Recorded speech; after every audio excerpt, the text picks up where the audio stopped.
What's going on, guys? It's Maddie here, and I hope you're all doing amazingly good.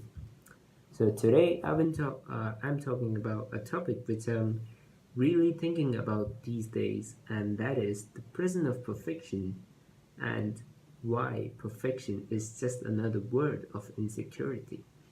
Now, normally people would think that perfection means you're excellent at something.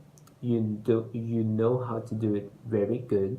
You know you are a master of something. That's usually the term what perfection means, and it is. But you would have noticed when you have started anything new, you were full of enthusiasm, you were full of charisma, and you were full of these goals you had in your mind. But the truth is, most of the times, the things you expect don't usually happen at the first time of your trial. And that's where many people suffer. Maybe not in the first time, but eventually they expect things to go a certain way and it consistently doesn't happen. People tend to people tend to stop. They would think that it's maybe not meant for me, I'm not good enough, I cannot develop those skills because I don't already have them. And that's where you have to make that shift. That's the prison of perfection. Because perfection is like is like me, for example, I mean perfection in this sense, like if I'm starting something new, let's say if I'm playing a guitar and I'm hoping and dreaming about making it big in the music industry using my guitar and my sound, whatever.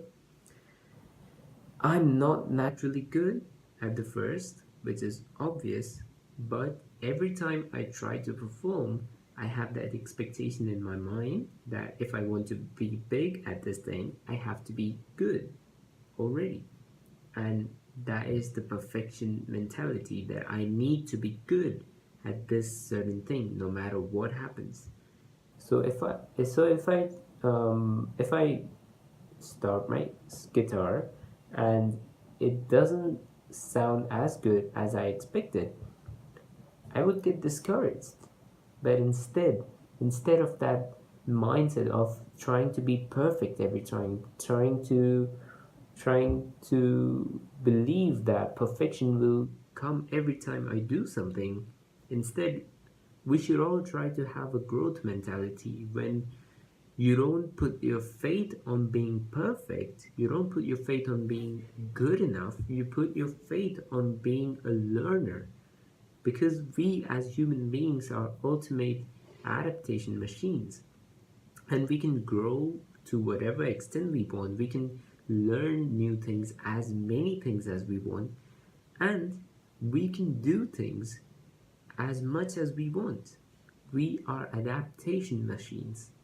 So instead of putting your faith on being perfect every time you do something, instead you shift that mentality to being a learner, to failing every single time and seeing what went wrong, capturing those moments, reflecting on them, realizing what you did wrong, and making sure that these mistakes don't happen again or lesser of these mistakes happen. And every time you self-analyze those things, every time you fail, every time you come to know what you did wrong, eventually you can go to the next level. But that's the thing, you can never have the next level.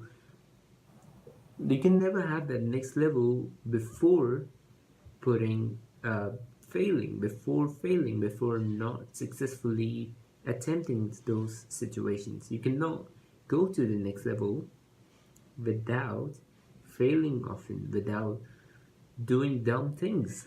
It's true. You cannot do smart things if you don't do dumb things first. So that's what I'm trying to say, is that we should not be hard on ourselves when we do not get the goals or the things we desired, but instead we should focus on being that learner, that it doesn't matter if I did this wrong, I can do this tomorrow right, and so I'll be one step closer to my goals. And that way eventually Give it time, be consistent, and the results will bloom for sure.